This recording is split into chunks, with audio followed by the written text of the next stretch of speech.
Got everything here. Boy, I should have checked this stuff before the show.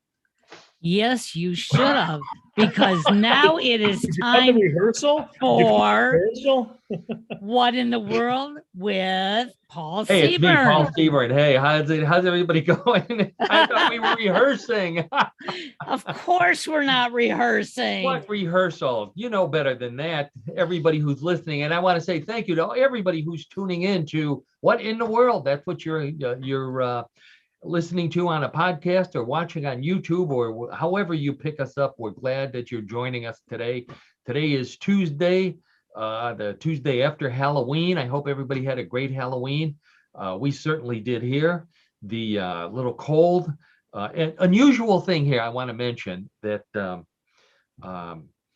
we had a number of kids who came back a second time for candy, and we weren't passing out anything unusual, like marijuana gummy bears or candy bars that were 2 really? pounds. Oh.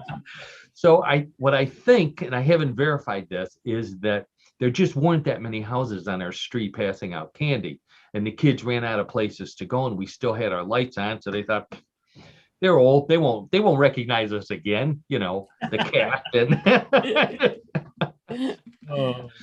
So I thought that was interesting, but other than that, it was a pretty good Halloween. So anyway, so here you are at What in the World, everybody's favorite weird news show. Our motto is real news, sometimes strange, always funny, and that's why you come here, because you get away from the bad news, the political news, the business, all that junk, and you come here for the strangest news we can find. We try to have fun. We try to have as many stories as I can dig up. And if you don't like one, stick around, because we got another one coming up a minute later. And by we, I mean Karen Hale, who is our producer, co-host, and media mogul at newclevelandradio.net, our platform. You can obviously pick us up any place, any podcast platform that you like. But if you go to newclevelandradio.net, you get to see some of the other podcasts Karen has there, and they're great. They're you name it, whatever ails you, there's a podcast for it. There is, yes. And speaking of whatever ails us, we've got John Dinallo with What in the World of Sports. Hey, John. Hey, Paul. Hey, Karen. Hey.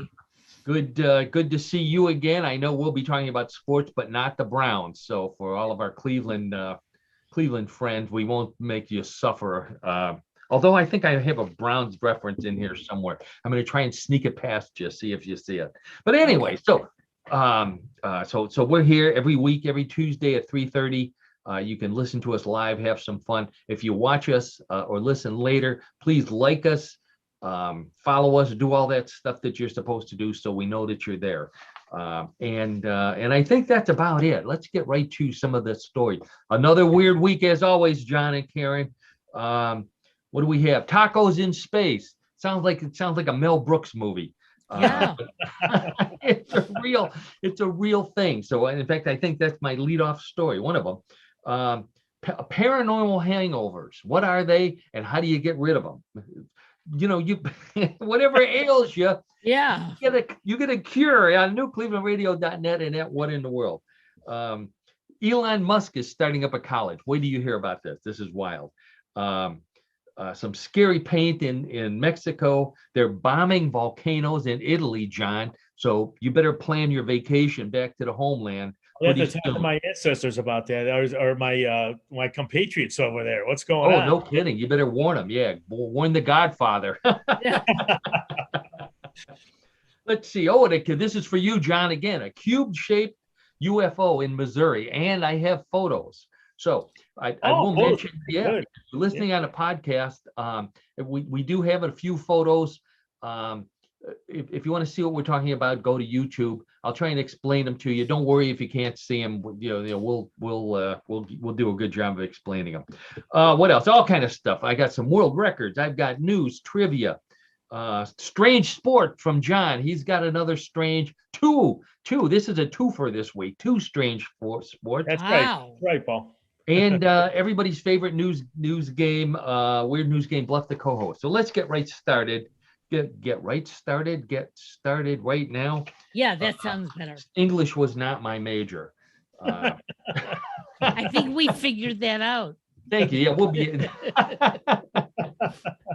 I know. I say we're going to edit it out, and for some reason, that stuff never gets edited. No, it doesn't. No. Anyway, one more comment on Halloween. I learned this over the weekend. The difference between a graveyard and a cemetery. Do either of you know the difference between a graveyard and a cemetery? Because we seem to use them interchangeably, but they are actually different things. Really? Yeah. Does the cemetery have like some type of religious connection? Oh, good guess. Completely wrong, John. Oh. Well, you're down one today. Yeah. It doesn't bode well for me for Bluff the Hulk. There you go. That's right. John starts from behind, but he comes on strong. So anyway, you were on the right track, actually. This was from Huffington Post. They explained that a graveyard is a plot of land next to a church where graves are, where they keep the deceased. So not cemetery, but the graveyard is the one that's associated with a church. When there were people who wanted to be buried that were not part of a church or belonged to a church that didn't have a graveyard, they came up with commercial places for the deceased, and those were called cemeteries. So that's the difference right there. Yeah. Okay. So my question is, do you have to whistle a different tune when you walk past a graveyard versus walking past a cemetery? Because I do that occasionally, and I want to make sure I'm whistling the right one to keep me safe. So if anybody knows, please let us know. Send us an email. Okay. I do have one picture here. This is. We'll start off with a world record attempt. Actually, it's a world record accomplishment.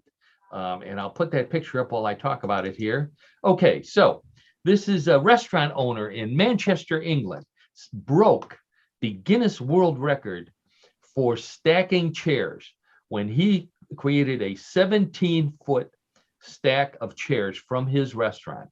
And the picture shows he was allowed to use a ladder as long as the ladder did not touch the stack. In other words, they couldn't lean on the ladder. So he's at the top of a really, really high step ladder and getting close to some wires that are over his restaurant. Wow. Anyway, so they sent this picture to Robert Plant. You know what Robert Plant calls a stack like that? He calls it a chairway to heaven. Well, you get out of the way, Paul, this week. You got your horn? Do you have the horn? Oh, I know. Oh, yeah. Oh, thank you, John. That's right. There we go. There, the bad joke horn of the week. Beautiful. So I wanted to mention that. I know it was a bad joke, but this weekend in Cleveland, the Rock and Roll Hall of Fame inductions took place. Huge event in Cleveland, much bigger than the football game. Some friends of mine were in the media. They got a chance to go backstage and take pictures and meet and greet the people. Congratulations to everybody, especially Carole King. I thought she was well-deserved, and Tina Turner too. So and also hometown boy Dave Grohl from Foo Fighters, who we talk about on the show occasionally. So big cool thing. Now I mentioned Stairway to Heaven, John and Karen. You know, we're all of a certain age. Stairway to Heaven was released 50 years ago this week by Led Zeppelin. 50 years ago on that's amazing. Yeah, Led Zeppelin 4. That was the fourth album, the unnamed album, the one classified as their best album. They had 3 before that. They started in 1969. So 50 years. And what, John, you may remember, why was this song, Stairway to Heaven, so controversial when it was released? Oh, it had some kind of a religious overtone, obviously, right? Religious overtone. That's exactly right. It had back masking. It is the technical term. The non-technical term was some religious leaders claimed that if you played Stairway to Heaven backwards on your turntable, you would hear messages from Satan or messages about Satan or something to that effect. Especially, and I didn't realize this, I'm going to take this picture down here so we don't have to watch our Stairway to Heaven guy. Especially during the phrase, if there's a bustle in your hedgerow, if you play that backwards, it was supposed to contain a satanic message. Now, if you ask me if there's a bustle in your hedgerow, sounds pretty weird to begin with. Why do you need to play it backwards? Who knows what a bustle in your hedgerow actually means? I've been to England. I've seen hedgerows. I know what they are, or at least I thought I knew what they were. They're like, we call them hedges here, a row of hedges, a hedgerow. But what does it mean when there's a bustle in it? And it's a spring clean for the May Queen. What does that mean? I don't understand any of this. That's what they should. And my other question is, how do you play a record player? Or that shows you how old. Yeah, how do you do it backwards? How do you do that backwards? Yeah. Yeah, and how can you hear anything that way? I mean, it doesn't exactly. Yeah. Right. So I did some research to see if I could find that. I couldn't find that, but it turns out having a bustle in your hedgerow has a sexual overtone to it, and I'll let you use your imagination as to what exactly that means. But think of a part of the body that looks like a hedgerow, and you'll get the hang of it. But a bustle is a bundle of sticks and branches that are bound together. What a bustle? Yeah, No. that's what a bustle is. Oh, a bustle. Oh, see, I thought it was a noise, like a rustle. No. Bustle. It's when you tie, twigs and like a bundle. Yeah. Okay, a bundle. Yeah, That's those English people. Yeah, they have different. They like a boot. A boot is the front of the car, not the back of the car, or the trunk. I don't know. Anyway, I'm sure I just said a dirty word. Thank God YouTube doesn't censor us too much here. No, but they will later. I've got a good story on that. So anyways, so so who thinks, I don't understand what all this means. Let me see if I play the record backwards and see. Maybe that'll explain it. But the 70s, for those of you who weren't around then, were a very weird time. That's all I can say. And Robert Plant, God bless him, he's in his late 70s. He recorded Stairway to Heaven 50 years ago, and in 2 weeks he will be releasing an album with Alison Krauss. So 50 years later, he's still singing up a storm. Yeah, I heard that on Sirius Radio today. That oh man, did you? I don't know if you were a fan of Plant and Alison Krauss when they released their first CD. I'm an old fan of Alison Krauss. I love bluegrass music and fiddle music, and she is top notch. Yeah, absolutely top notch. But it's not. The two of them together is a weird combination that really works, so to speak. Yeah. So don't play. Don't waste your time playing them backwards. They're not saying anything bad. They're no underlying message there is what you're saying, Paul. Exactly.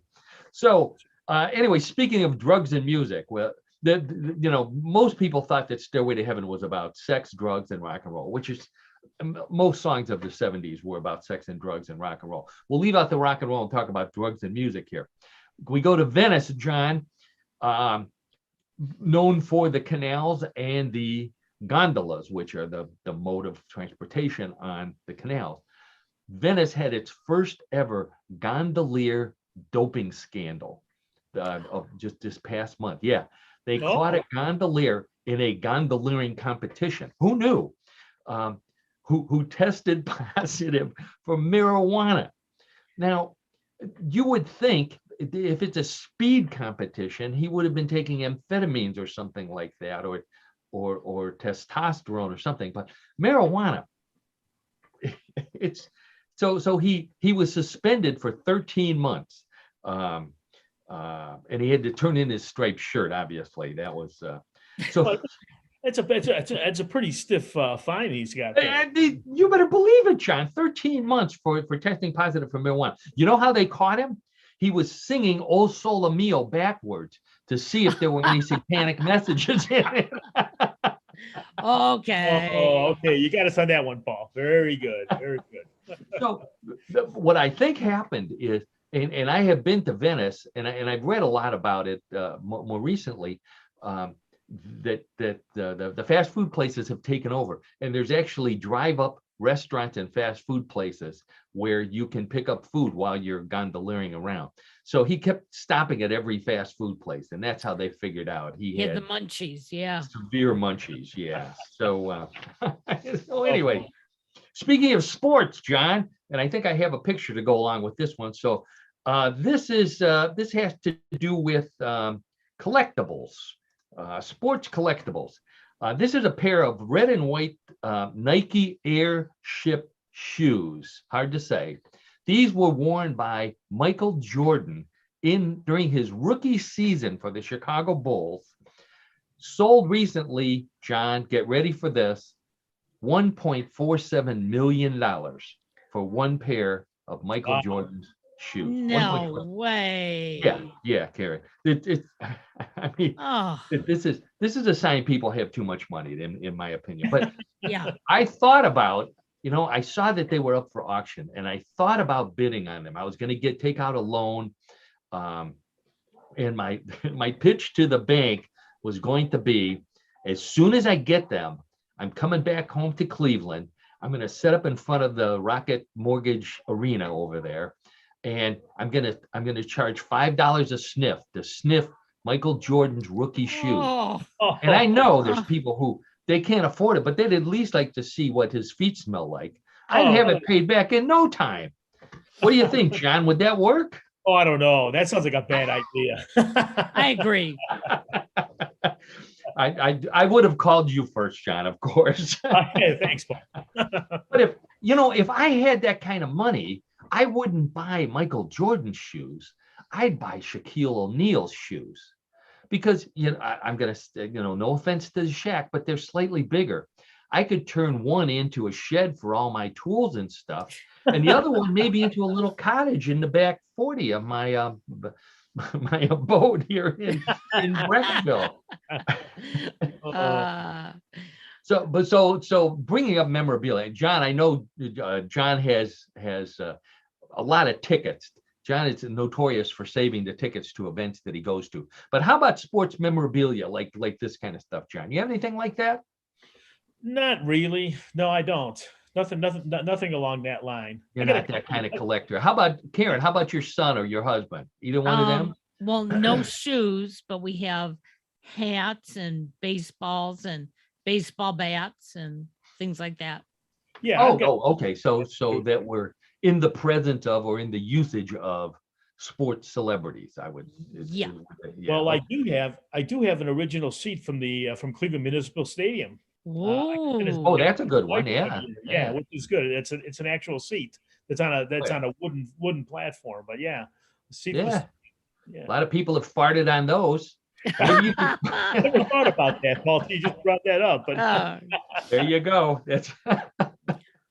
Were those seats slatted, like a parked bench? Do I remember that correctly? Well, the bleachers was slanted. Slotted, like a park bench. Yeah, but the chair, the seat I have is more of a chair. It's an actual seat. Chair. Oh, okay.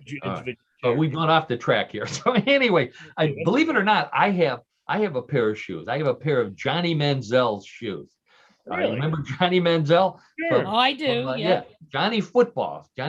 He was the Browns quarterback a few years ago. I tried to trade them for something else. They weren't doing too well on the memorabilia market. I tried to trade them for something else. The gumball machine turned me down. So there's no value. If you've got any Johnny Manziel paraphernalia, get rid of it.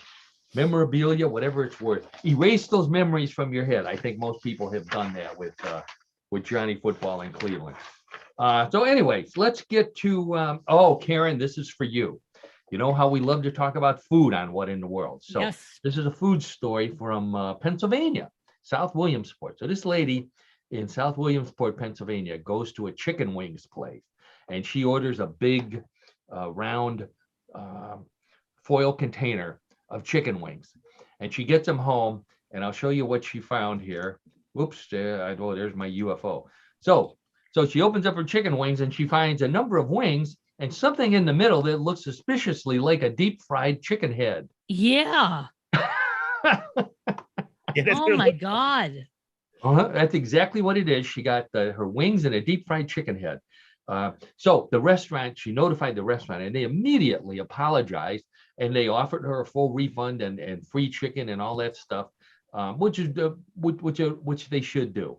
And the lady, I thought that her observation was really interesting. She said she took it in stride, and she said, "Well, at least it shows that they use real chickens." Oh, And I'm thinking, oh, yeah, I know. Would you feel the same way if you opened a box of lady fingers and in there was something that indicated that they used real lady fingers? I don't think so. How about pigs in a blanket? Open up a box of pigs in a blanket and there's a pig in a blanket. Oh, I don't. So anyway, so that's the latest in weird food news from South Williamsport, Pennsylvania. and you just ruined my dinner for tonight. You weren't having wings, were you? No, but Oh. even just seeing a chicken head makes me feel nauseous now. Oh, I'm sure there's a little bit of meat on that. Oh, Okay, I'll do you a favor. I'll take it down for a little Thank while. you. oh, thanks, Paul. Okay, so we got a music story. I think before I'm a big with the Stars, and Dancing with the Stars was on last night, and the dancer, the celebrity who was eliminated, the star, so to speak, was a guy by the name of The Miz. John, I'm going to toss this one to you. Do you know who The Miz is? You know, I can honestly say I don't know who that is. He's a Karen wrestler. Pardon? He's a He's wrestler. a wrestler. He's a wrestler. That's right. His Yes. name is his real name is Michael Mizanin. Michael Mizanin, and he's born and raised in Parma, Ohio, which is where John and I were born and raised, right down the street right. here, Wow. big suburb of Cleveland. Uh-huh. John, the Miz, as he's known in the biz of West wrestling, went to Normandy High School, right Sure. down the street here on Pleasant Valley Road and Broadview. For those of you in Cleveland, we'll give you a geographic perspective here in case you want to go see it. He was so he's a professional wrestler and a decent dancer. In high school, he was captain, not of the football team, not of the wrestling team, captain of the cross country team and the basketball team. So he was an athlete, but not your typical what you would think of to lead to a career in professional wrestling. And also on the show, somebody else with another Cleveland connection, John, Imam Shumpert. And I probably am not pronouncing it correctly. You remember him, don't you? Sure. He played for the Cavaliers. He's a Played for the- Cavaliers. He was on the NBA championship team. Right. Yes. Yes. He had the tallest hair in basketball. He was Easily like, the tallest hair. yeah, 6 foot. I think he was only 6'5", but with his hair, he was almost 7 feet tall. He was unbelievable. It was he could block shots with his hair. That's how high it Do you was. have a picture of Iman? No, I don't. I wish I did. He doesn't have it, and he doesn't have the hair anymore. Really good dancer for somebody as tall as he is. And they gave him this tiny little professional dancer to dance with, and he is phenomenal. He should at least finish in the top 3. Not that I vote. But anyway, so to make a long story even longer, the theme last night was the music of Queen. So they're all dancing. They're dancing foxtrots and Roombas to the music of Queen of all things. You know, the quintessential rock group. And there's a story this week, a weird story now, we get to it, about singing lemurs. Lemurs are these little monkeys that these particular monkeys sing, and they're only found in Madagascar, and they're an endangered species. So these researchers are in Madagascar hoping to figure out a way to save them, and they're listening to them sing, and they figured out that the rhythm of the singing of these singing lemurs matches 100% the Queen song, "We Will Rock You." So that's everybody knows that song. So these lemurs, these monkeys are swinging from trees, doing the chant that you hear at every football game and every sporting event. No other creature other than human beings makes that sound to that rhythm. So, Wow. so you know what's going to That's happen. something. Yeah. So kids, so now all the kids know this. So every kid is going to be running to the zoo and running up to every monkey cage that they can find. Gorillas, it doesn't matter if they're lemurs or not. And they're going to be doing it. And those monkeys are going to be throwing poo at them because we're not the damn lemurs you're looking for. They do it anyway. So- Yeah, we don't sing. Go away. Oh boy. So I just thought that was what a thing to discover with lemurs. So, anyways, I don't have a picture of them either. Let's go. So now we always like to talk about space, whether it's UFOs or real space travel. So I got a couple of space stories this week. This one comes from the International Space Station, and you heard me before in the intro. I mentioned the space tacos. Here it is. So get ready. Astronauts on the International Space Station are growing plants. And one of the plants they're growing is hot peppers, chili peppers. So they harvested their latest crop of hybrid hatch chili peppers. That's the brand, the version that they've been growing since July. Then they added dehydrated fajita beef, rehydrated tomatoes and artichokes. They put it all in a tortilla and they indulge in the world's first space tacos. How about that? We always think of space food being bland. Real space tacos with fresh peppers. You know what happened after they ate the space tacos, don't you? They had to boldly go where no man has gone before. Yeah, I figured you were going to go there. Yeah, We knew that was coming. Luckily, they're in the leaky old space station, so everything leaks out and they're okay.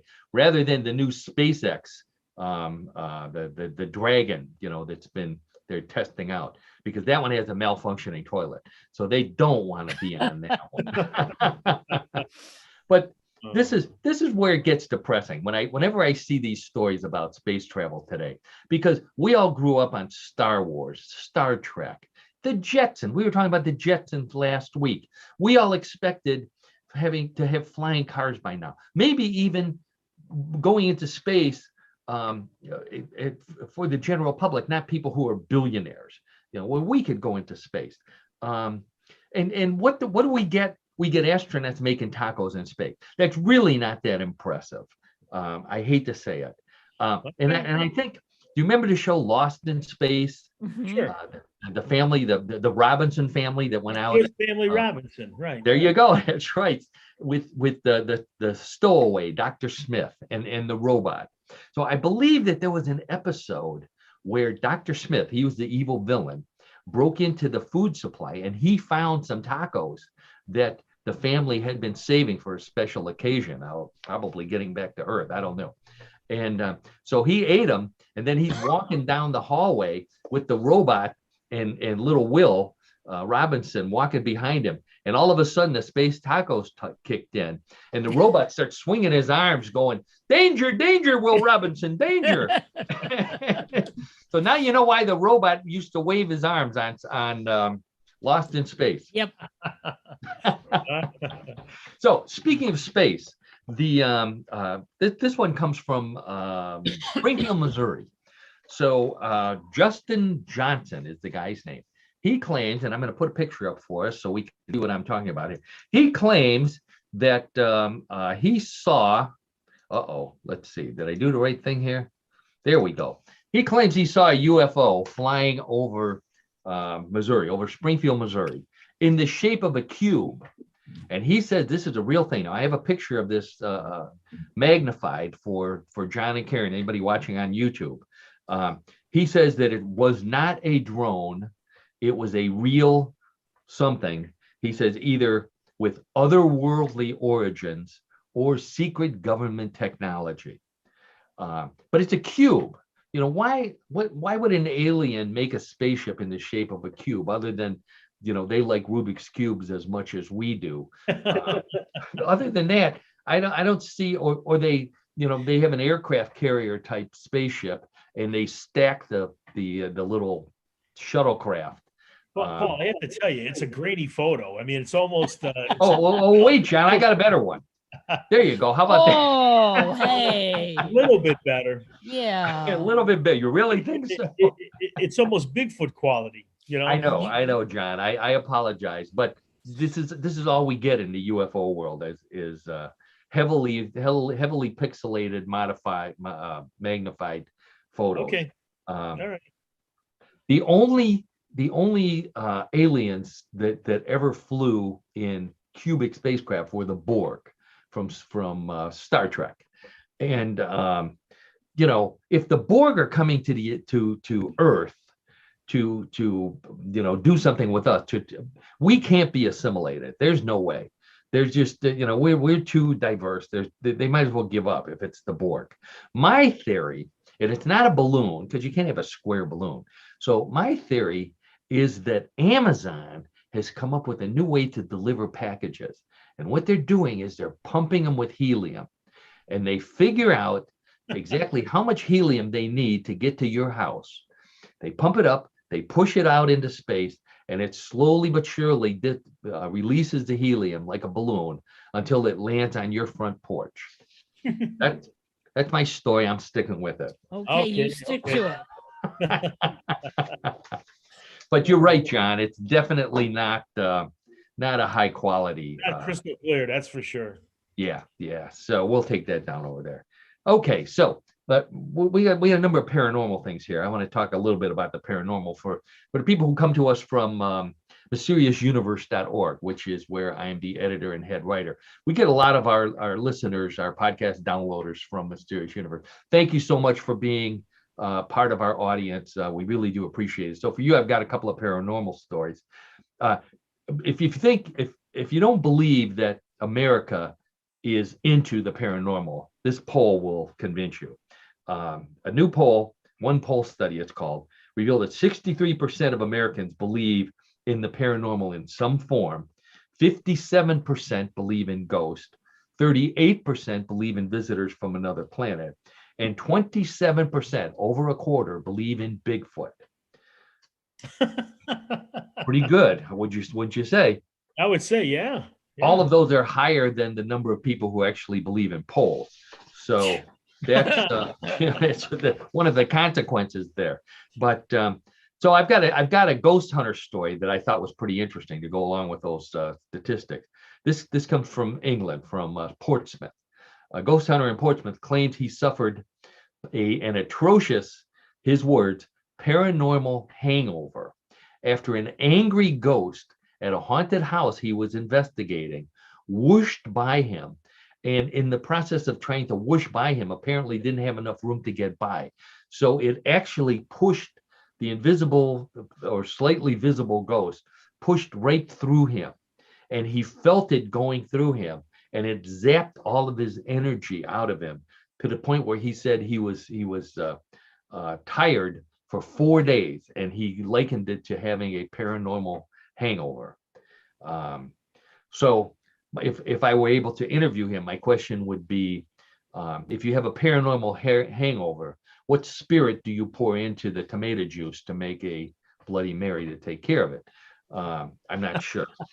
But anyway, that's all right. That's Tony Ferguson is his name.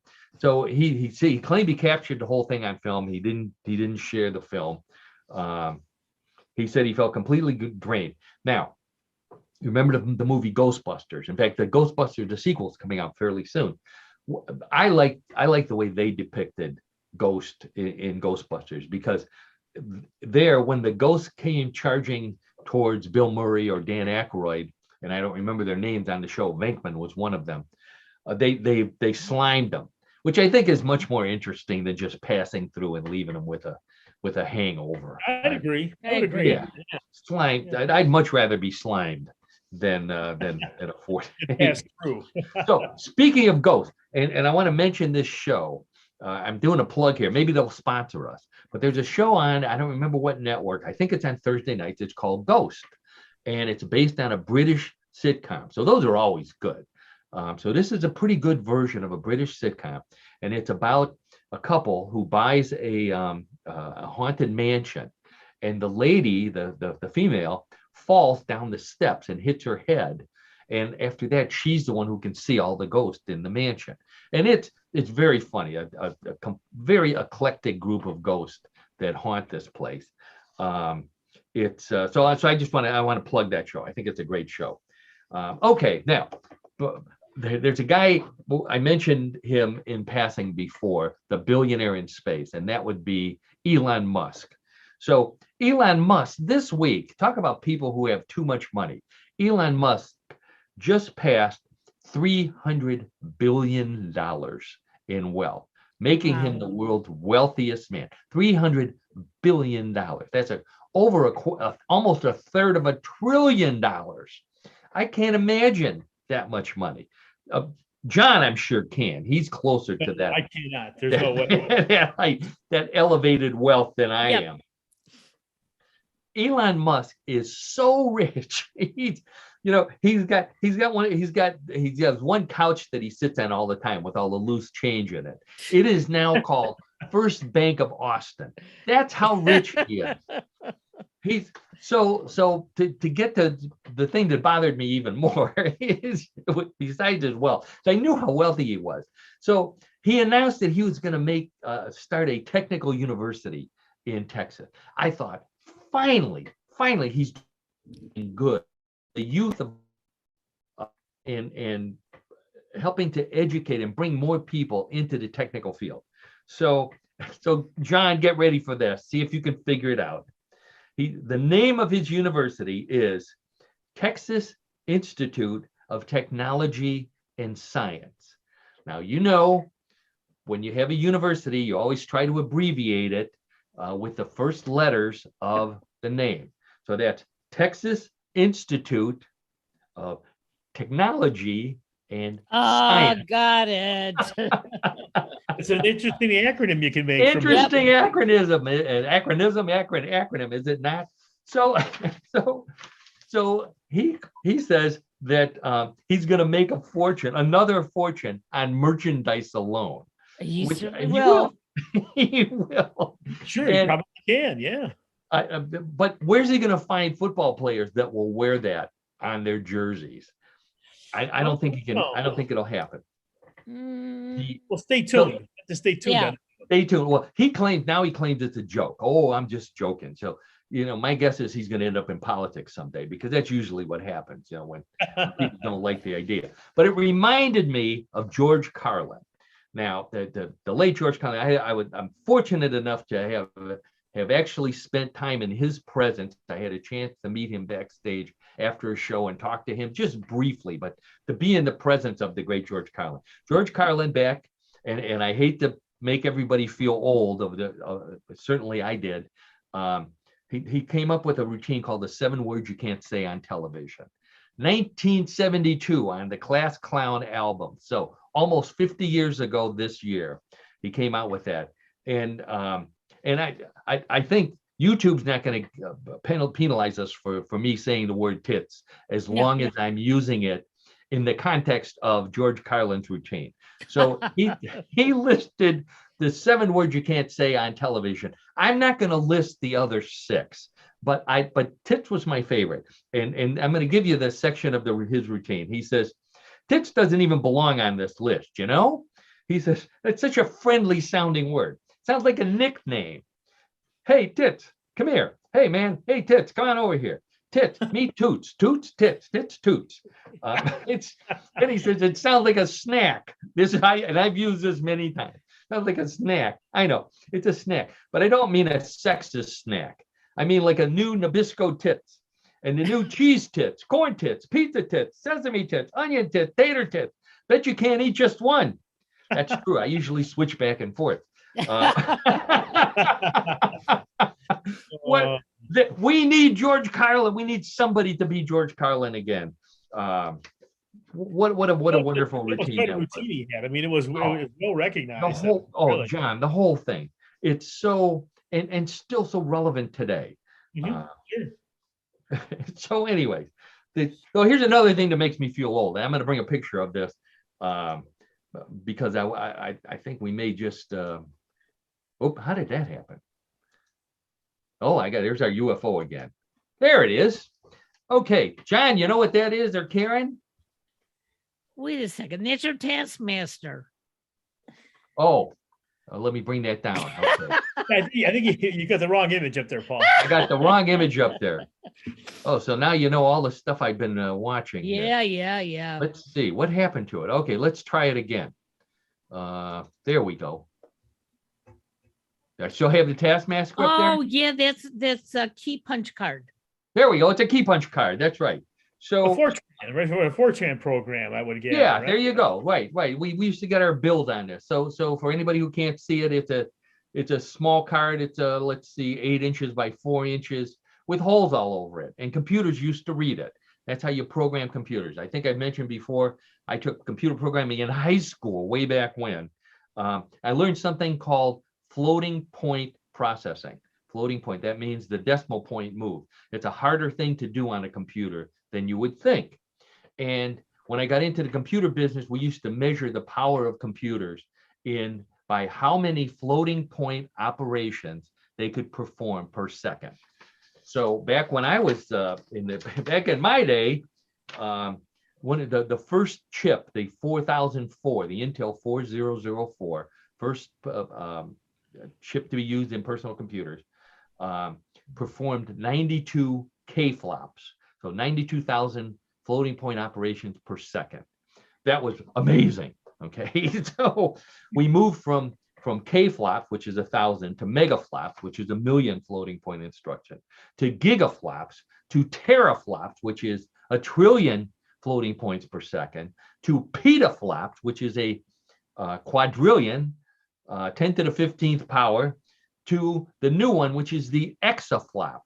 China announced this week they have 2 computers that perform floating point operations in the quintillions per second. Absolutely unbelievably fast.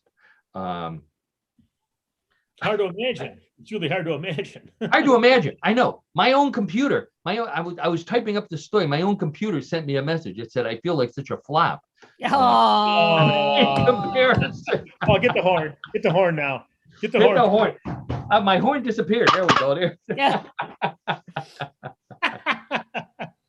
So anyways, that just made me feel old because I remember those days and how hard it was to program and dropping your cards and all that stuff. So let's head over to the sports department here, to John Donalo and What in the World of Sports. Now, as I like to mention, I always ask John to find some strange sports, but maybe something that either the 2 of us could compete in, or the 3 of us, or our spouses and spouse equivalents. And John always ignores me and just goes for the weird. So what do you got? I know what he has for it this week. I've got some pictures lined up here, but why don't you tell our listeners what you've got this week, John? Yeah, sure, Paul and Karen. So we have 2 sports this week. The first, and they both come from the Scottish Highland Games. So they're from Scotland. Oh, okay. So A lot of people are familiar with those because they're also the Scottish people in the United States compete in them as well. I've seen them. Yes. Yeah. So put on a kilt or your wife's skirt and imagine some bagpipes playing in the background just for atmosphere. Okay. All right. I can hear them. The Turn first it down. The first Highland sport is the caber toss. Caber toss. Okay. And competitors toss a large tapered pole, which is called a caber. In Scotland, the caber is usually made from a large tree, and it can be between 16 to 20 feet tall. So almost the size of a telephone pole. Yes, and typically weighs between 90 to 150 pounds. Wow. The world record for the largest tossed caber is 25 feet and a distance or an amount of 280 pounds. 25-foot long pole, 280 pounds. And they tossed it. Correct. Okay. The term caber derives its name from the Gaelic word cabar, which means wooden beam. The person who is tossing the caber is called a tosser or a thrower. Pretty basic, but yeah, that's what. Not very imaginative. No, not imaginative in that sense, but that's what they're doing. Now, the sport is said to have originated from the need to toss logs across narrow streams in order to either cross them lumberjacks needing to transport logs by throwing them into streams, or by lumberjacks challenging each other to a small contest of strength and balance. So Although, this is like the sport we had last week. yeah, very similar, very similar. Yeah, Sure. it came out of necessity. They had to they, they couldn't figure out any other way to get logs across the stream, so they threw them. Yeah, right. Those right. Scots, you know, they're Necessity is the mother of invention, as they say. I guess so. Okay, so although the sport is primarily associated with Scotland, a similar exercise called casting the bar was very popular in England in the 16th century. Casting the bar. Okay. Casting the bar. Now, the record for most caber tosses in 3 minutes is currently held by the Canadian Danny Frame. He completed 16 successful caber tosses on July 20th, 2018, at the Heart of the Valley Festival in Middleton, Nova Scotia, Canada. You know, I think I saw right up on that. I think he did those 16 in like 3 minutes. Yeah, So 3 he had minutes. to- It is within yeah, 3 minutes. He had to pick up a record. telephone pole, flip Right. it over, pick up another one, flip it over in 16 in 3 minutes, and he did it 16 times. I put a picture here for you, Karen. That's a lady competing in the caber toss. Yeah, I thought so with her skirt on. Yep. Yeah. Well, yeah. Is it do the women wear a kilt? If a kilt is on a woman, is it still a kilt or is it a skirt? It's a skirt. It's a skirt. A plaid skirt. Thank you. Yes. Moving on. Okay, John. Okay, so in terms of objective and technique, the primary objective is to toss the caber so that it turns end over end, falling away from the tosser. Ideally, it should fall directly away from the tosser in the 12 o'clock position. The distance, I got a video of that. I wanted to point out to Karen. This is the little girl also competing in the yes, caber she is. toss. Look at Yeah. that. That's an awfully big caber that she's tossing. Yes, over it there. is. So It is. that's she doesn't look that strong. Okay, Karen, here you go. So Oh, this no. guy is flipping. So this. Well, he didn't do a good one there. It almost fell back on him. Yes. In fact, the distance that the caber is thrown is unimportant in this sport. It's not important. It doesn't even figure into the scoring. But the tosser balances the caber upright. The tapered end is downward against his or her shoulder and neck, and then the caber is supported by stewards or fellow competitors while being placed into position. The tosser then crouches, sliding their interlocked hands down the caber and under the rounded base, and lift it in their cupped hands, and then toss it that way. Oh, now this guy here is doing it right. He would have gotten some points here. Right. His- The tosser, he must balance the caber upright, as you said, Paul, and then so walk. it has to stand on end. So it almost looks like he flips it over completely. Yeah. Yes, And it stands on end and hesitates, and then it falls over.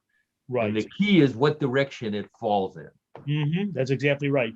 So the tosser must balance the caber upright and then walk or run a few paces forward to gain the momentum. So that's how that works. And then being able to have the momentum to flip the tapered end upwards so that the large end hits the ground first. If it is well tossed, the caber will fall directly away from the tosser. Sometimes they fall back towards the tosser, or they just fall off the Ooh. side. Yeah. That one's getting kind of this particular video here is getting kind of close to the crowd in the bleachers over Yeah. there. It is, The yeah. dog pound, as we would say in Cleveland. In But Cleveland, he's doing it right. When John mentioned 12 o'clock, I had a hard time figuring out what he was talking about. But Mhm. basically, if the pole, the caber, is pointed directly opposite the guy who tossed it, that means it's pointed like at the 12 o'clock position, and that's the perfect throw. Right. That's exactly right. So the end over end tosses. Excuse me. Let me move ahead to scoring. The straightest end over end toss scores the highest. If the caber lands on its end but falls backwards toward the thrower, the score is lower than for an end over end throw, but is based on the maximum vertical angle that the caber achieved. So again, you obviously want to have it away from you, and again, getting closer to that 12 o'clock position. Right. End over end tosses are scored according to the hour hands on a clock, with again 12 o'clock being the highest, falling directly away from the thrower. down to like 9 or a 3 for cabers that reach a vertical angle before falling to the side. So again, there is a scoring system that's in place here. Look at this, John. Hard to believe. Yeah. This is my favorite guy. I think all he has on is his kilts. And What else do you need? I guess so. Yeah. Oh, He's yeah, not shoes doing- on too. I guess he has shoes. Yeah. Oh, okay. So the second sport we have is Oh called. no, so that was I wonder if I have another caber here. Let me Oh, see. sure. Go This ahead. this Ah, one's a there little you go. clearer. Yeah, this Ooh. guy knows how to do it. Yeah. Wow. Okay, so moving on. So not only do you get to see people tossing telephone poles, what else do you see at the Highland Games, John? Well, we have the game which is called Maid Lazig, and the Scottish Highland Games have that sport for people who can't lift a telephone pole. And it's a sport of Scottish Gaelic origin, and in Gaelic it actually means lazy stick. And that's a good photo you have there, Paul. Lazy stick. There, a sport for us already. I like it. Yes. So it is a trial of strength and endurance performed by two participants sitting on the ground with the soles of their feet pressing against each other. Seated, they hold a wooden stick between their hands, which they pull against each other until one of them is raised from the ground, falls off to the side. Oh my gosh. It's like a two-man tug of war. With a Paul, is that in a stick video form also? Yeah. Is it in a Yeah, video it's form? stick instead of a rope. I tried to find a video, which I did. Saw one, but I couldn't get it to download. But just use your imagination, and I want you to use your imagination in particular, because to think about the fact that these two guys are wearing kilts Yes. and they're sitting opposite each other with their feet pressed together. Which leads us to the final point here today, folks. The hardest part of maid lissing is keeping one's kilt strategically placed during the match, which is why we won't be demonstrating it on today's show. Oh my. Oh. Oh, that has to be. Oh, listen, here's a couple of kids doing it. Yeah, this Oh. is they're in gym class. This is gym class in Sweden. So I mean Scotland. They're actually it's part of their fitness program. But they're not wearing kilts. They're not wearing kilts. And here's two little girls doing Two little it. girls doing it, Everybody, right? everybody's playing made les- Ouija's. Yeah. Wow. Leave it to the Scots. Leave it to the Scots. Boy, no kidding. That little girl has makeup on her. She has something on her face. I think she's in disguise. She doesn't want anybody to know she's doing Maybe it. it's Halloween. Her parents, yeah, her parents made her do it. I want to be a ballet dancer. No, you're going to do the stick thing. Your grandparents played the stick. Your parents played the stick. You're going to do the stick. Absolutely. Tradition. That's right. It's culture and tradition. Holy Oh smoke. gosh. Well, John, I think I love that. That's my favorite sport. It may not have been the weirdest, but it was certainly one of my favorites. So thanks again, John. And yeah, you're what, welcome. what in the world of sports? Very unique What's sports. that? I said they're very unique sports, obviously. Yes, absolutely. Leave it to the Scots. Okay, so those of you who have been here before, you know that at the end of What in the World of Sports, we had one more thing to go, and that is Bluff the co-host, everybody's favorite weird news game. I'll do my horn on that one. We don't have any music. We need some. Maybe I'll get some bagpipe music. No. Oh. We want people to stick around. So if you can't figure it out by the name, or if you haven't listened before, Bluff the Hulk co-host is a real simple game. I have 3 stories very similar to the ones we've been talking about all afternoon, with one difference, and that is that some of them may be bluffs. So it could be 1, could be 2, could be all 3 that are bluffs, and it's up to Karen and John and you playing at home to determine which stories are real, which stories are bluffs. We have permission from the Gaming Commission, but you're allowed to wager on Bluff the co-host. So place your bets now. John and Karen, put your hands on the buzzers, and let's get right to story number 1. I think the judges are ready. Okay. Story number 1. A billionaire in California has offered to donate $200 million to a major college in the state to build an 11-story dormitory, with this caveat: only if the 4,500 student facility is made up of all single-person rooms and the dorm has absolutely no windows. The donor believes windows cause unnecessarily distractions to college students and says his design would force them to spend more time either studying or in communal areas where they could stare at virtual windows that simulate daylight and scenery outside.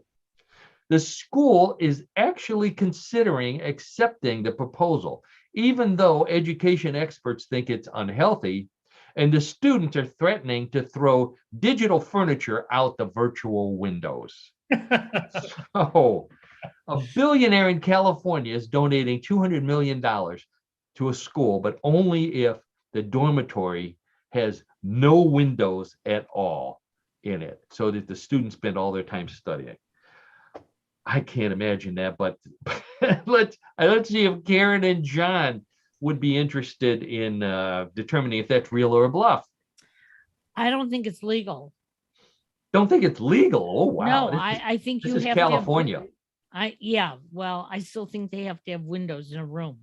Oh, okay. So So I'm you going to say say- it's a bluff. Karen says it's a bluff. Okay. Would you go to a school that had no windows? No. No. All right. John, how about you?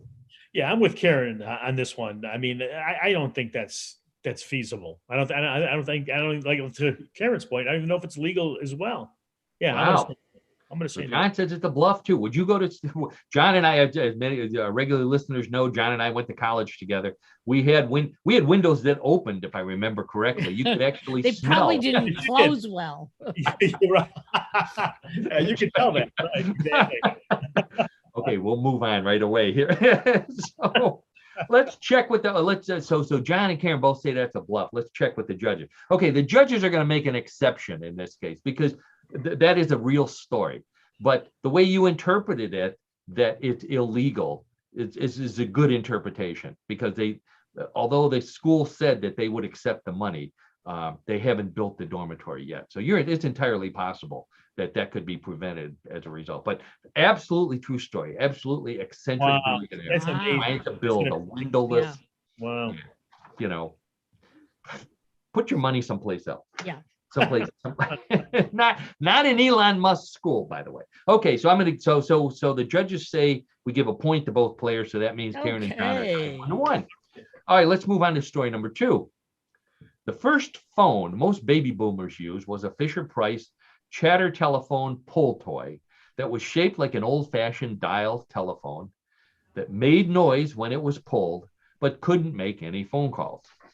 The last phone most baby boomers may use is a Fisher-Price chatter telephone cell phone with a working Bluetooth connected big red plastic handset, just like the wooden one, for making, in this case, real phone calls, and a speakerphone for hands-free talking.